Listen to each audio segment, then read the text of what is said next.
Welcome back. Doctor शगुफ्ता फेरोज हमारी nutritional studio में आ चुकी हैं और गुज़श्ता हफ्ते हमने बात की थी रमज़ान और ग़िज़ाइयत के हवाले से कि क्या क्या खाना चाहिए। सहर और इफ्तार में गुफ्तगू थोड़ी कम हो सकी क्योंकि उस वक्त की कमी थी, लेकिन आज हम इस सेगमेंट को आगे कंटिन्यू करेंगे और आज फोकस उस पर भी करेंगे कि अगर आपको कोई बीमारियां हैं, हाइपरटेंसिव है, डायबिटिक है या कोई और मसला है, तब भी आप रोज़े रख सकते हैं या नहीं। लेकिन हमारी पिछली गुफ्तगू बड़े गौर से सुनी हमारे देखने वालों ने, और एक ईमेल आई है हमें कनाडा से मोहम्मद दाइम साहब की, और उन्होंने कुछ एतराज़ात उठाए। उन्होंने कहा जो फ्लावर आपने मना किया मैदा खाने से, जबकि कहते हैं कि उनकी जो एसोसिएशन है वो उस पर जोर देती है कि 40 to 60% होना चाहिए वो एक डाइट में, और पकौड़ों के ऊपर भी उन्होंने एतराज़ किया कि पकौड़े नहीं खा सकते। अच्छा, दो बातें मैं अर्ज कर दूं। मतलब एक तो शायद ये है कि मैदे और फ्लावर में थोड़ा सा फर्क होना चाहिए। फ्लावर तो आटा है, वो उसमें तो सारा कुछ शामिल है, तो वाइट फ्लावर मतलब अगर हो तो उसकी बात मतलब अलग की जा सकती है। और पकौड़ों पे तो मेरे ख्याल में आपने ये कहा था अगर सरसों के तेल में और देसी घी में हो तो ठीक है।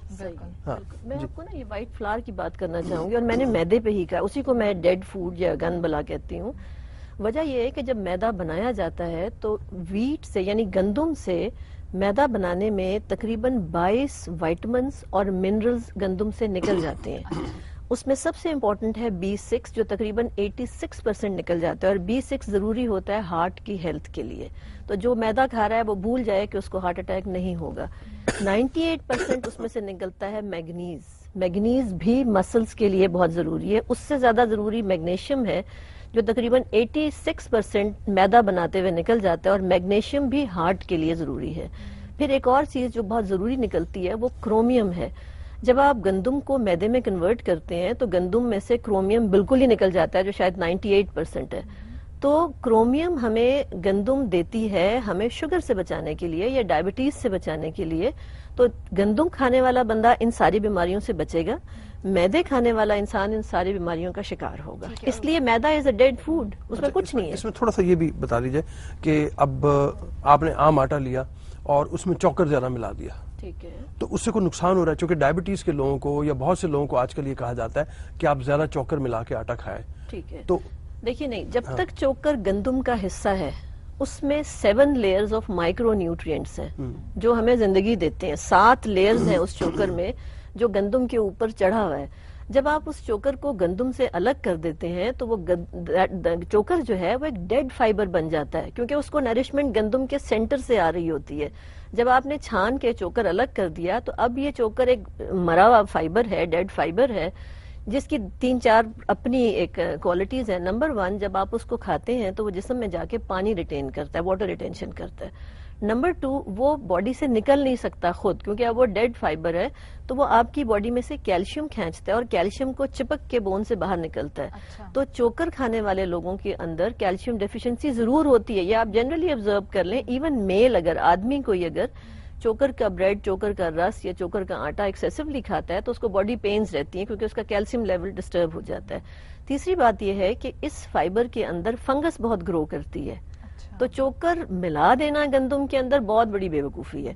आप पूरा गंदुम, पूरा जो वीट है उसको पीसें, जिसे आप चक्की का आटा या देसी गंदुम कहते हैं। इसका मतलब ये है कि होल वीट खाना यानी तमाम मुकम्मल गंदुम के साथ ज्यादा बेहतर है, बजाय इसके कि आप उसी वीट के अंदर एडिशनल वो भी मिला रहे हैं। पहले निकाल लें और फिर दोबारा ऊपर से डाल लें। नहीं है, कोई जरूरत नहीं है, कोई फायदा नहीं है। जो होता है उसके अंदर एक्स्ट्रा डालने वाली मुझे बात पता है, लेकिन उसका कोई एडवांटेज नहीं है। ये जो अब बड़ी बड़ी बेकरीज हैं, ये मतलब हाई फाइबर ऐसी कोई जरूरत वो मतलब आपको ब्रेड दे रही होती हैं या मतलब ब्रांड ब्रेड दे रही होती हैं। नहीं, ऐसा नहीं, ये नहीं, ये गलत है, ये ब्रांड गलत है। आप खुराक वो लेना जिसके अंदर फाइबर ज्यादा है। गंदुम में इतना फाइबर है, मैदे में फाइबर नहीं होता। एक और डिफरेंस है मैदे और गंदुम का, कि जब आप मैदा बनाते हैं तो आप गंदुम का फाइबर खत्म कर देते हैं। ठीक है, तो दूसरा पकौड़ों का क्या? पकौड़े तो हेल्थ के लिए सख्त मतलब उनके खिलाफ उन्होंने बोला है कि ये तो हेल्दी नहीं है। बेसन कहते हैं हेल्दी है, लेकिन पकौड़ों के फॉर्म में वो बिल्कुल सही वो कह रहे हैं कि चना सबसे अच्छा है, उसके बाद बेसन अच्छा है।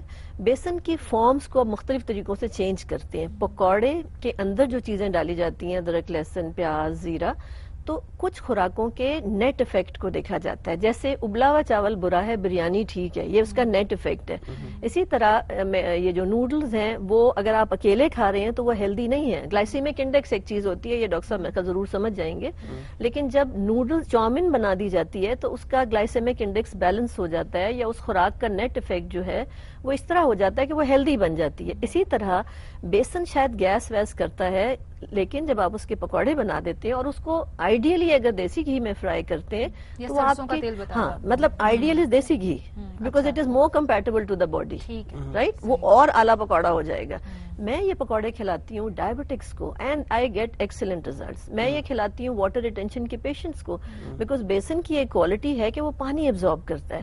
جن لڑکیوں میں جن آدمیوں میں واٹر ریٹینشن ہوتی ہے میں ان کو شفٹ کرتی ہوں, ان کو 2 دن میں ویک میں بیسن کھلاتی ہوں, کڑی کھلاتی ہوں, پکوڑے کھلاتی ہوں اور بیسن کی روٹی کھلاتی ہوں, اور مجھے کسی ڈائیوریٹک دینے کی ضرورت نہیں پڑتی. تو پکوڑا از این ایکسلنٹ فوڈ. میں ابھی بھی وہی بات دوبارہ کہہ رہی ہوں. ٹھیک ہے, سرسوں کے تیل میں البتہ آ جائے یا دیسی گھی میں سیکنڈری آپشن اگر ہے تو سرسوں کا تیل, ناٹ دا ریگولر آئل, وہ trans fat not at all, then وہ ٹرانس فیٹس آ جائیں گے. جناب اسی نوٹ پہ ہم لیں گے ایک بریک. آپ بھی کال ان کر سکتے ہیں 36373191. آپ کے سوالات ہم زیادہ سے زیادہ شامل کرنے کی کوشش کریں گے. سی یو آفٹر بریک.